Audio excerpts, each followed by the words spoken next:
Hey guys, LevelCap here, and today in gaming, Apex Legends is getting Titans. 6 Days in Fallujah showed off its procedurally generated single-player campaign, Battlefield predicted another disaster, and much more.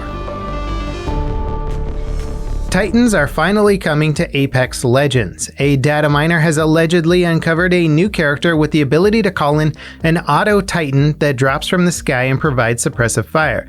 The new character's name is Blisk, aka the central villains from the Titanfall games. Now, before everyone gets too excited, it is worth noting that data miners have uncovered all sorts of crazy stuff in Apex before, only for it to be a ruse by the developers. It's also very possible that this leak isn't genuine, so take all this info with a healthy dose of skepticism. The footage released by the data miner is quite interesting. It's unclear if the Auto Titan will specifically target enemy players or just lays down suppressing fire for a set amount of time. Either way, getting caught in the Auto Titan's fire could be devastating. It'll also be interesting to see how other legend abilities like Gibraltar's Shield Bubble or Sheila's Barricade will hold up against Blisk's ability. And then of course the other question is, well, when will Blisk be added? The current season ends on May 8th. Apex is constantly getting updates and it just got two notable ones. The first added heat shields back to the game after Respawn removed them due to bugs. They've also been nerfed as fast heal and shields has been disabled. The second update ushers in the seasonal rank split. Ranks have been reset and all players have had their ranks drop 1.5 levels. The ranked map is now Olympus instead of Kings Canyon. New gameplay of the upcoming FPS 6 Days in Fallujah has been released. It gives us our first real look at what to expect from the game. Levels will be procedurally generated to portray the chaos and uncertainty soldiers faced in the battle. You'll be paired up with some AI squad mates that you can order to hold areas, provide suppressing fire, breach doorways, and more. The gunplay and AI both look a little bit unpolished, but it's clear the devs are going for a more realistic look overall. There's mechanics like switching sights for close or long-range fights, blind firing around corners, and sticking to cover. 6 Days in Fallujah was originally a US Army funded third-party shooter that got cancelled immediately after being announced in 2009. Project leads from that version of the game are trying to rebuild it as an authentic documentary experience. To their credit, they conducted interviews with survivors of both sides of the conflict, and those are included as part of the game. Nonetheless, it's still a controversial subject, making a war game about such a recent conflict, and many people are not happy about it. Raven Software banned 13,000 Call of Duty Warzone players in a new ban wave. Cheating has become a big issue for Warzone recently, and while it's great to see Raven banning so many accounts every week, it's unclear if they're even making a dent in the problem. On top of that, many players are being vocal about the Battle Royale's current weapon meta. It heavily favors fast TTK weapons like Cold War's FFAR and M16 to the point that everyone uses a small selection of guns. The developers haven't said anything about tuning the weapons to be more balanced in the near future. As for the Warzone Zombies event, the infestation is moving to the bank area next. Cold War's Outbreak Zombies mode is also getting some updates. It'll be available on the Sanatorium map, probably as part of the mid-season update next week.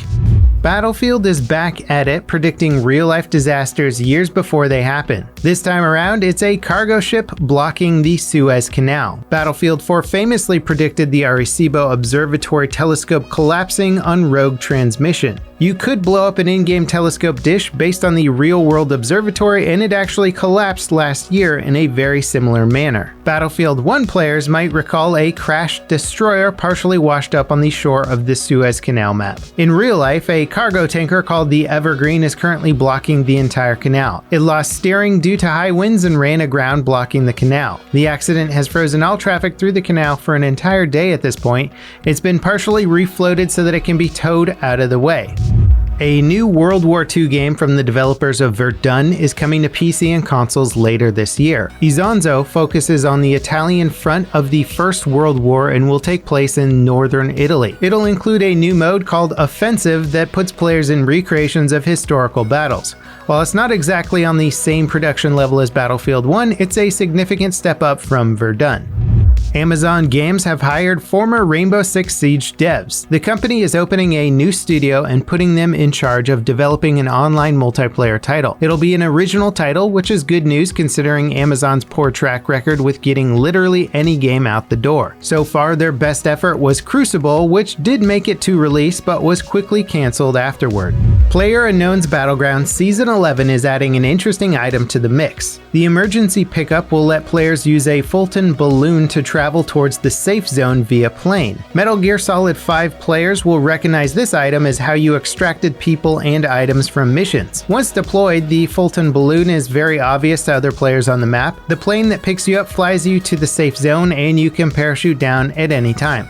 It'll only be available on Erangel, Miramar, Sanok, and Vikendi. And that is a little bit odd considering that Season 11 is also introducing a rework of Paramo. The Season 11 update is available on the game's PC test server right now. It'll go live for public servers on the 31st. Console players will get the update on April 8th. PUBG Mobile just celebrated a huge milestone. It's reached 1 billion global downloads. PUBG on PC shattered Steam player count records, but it's never come close to the mobile version's install base or revenue. The mobile version being free to play is a significant factor, but it's still insane to think that a game has been downloaded 1 billion times regardless of the platform. Killing Floor 2 just got a big spring update that adds a new community map, 2 new weekly modes, and 2 new guns. The update kicks off the Dystopian Devastation event. The 2 new modes are called Bloodthirst and Coliseum. Bloodthirst slowly drains your health unless there's less than 5 zombies alive, making every wave a race against your health bar. Coliseum is a melee-only mode that pits you against way more zombies than normal. The 2 new weapons are both physics-based guns. The HRG Beluga Beat uses sound to push zombies back. The Gravity Imploder launches a singularity grenade that sucks zombies in. While most of the new content is free, the Gravity Imploder is a paid DLC item. The update also includes a ton of fixes and improvements as part of the new effort to improve the overall experience. Valheim players are still waiting for the game's first major update, but the game just got a reasonably large patch. It fixes a ton of bugs, though nothing stands out as earth-shattering. Probably the most significant improvement is that reinforced chest inventory space has been increased to 6x4.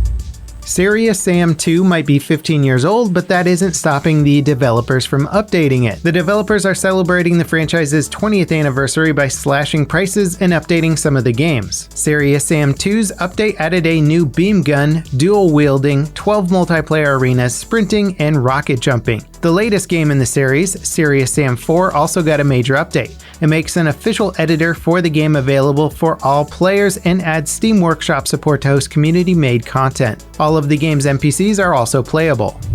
Before we get to our final story today, I just wanted to say thank you for tuning in. Our goal is to provide concise gaming news coverage that gets right to the point. If you're new around here and think that we're living up to that goal, consider subscribing. It really helps us out.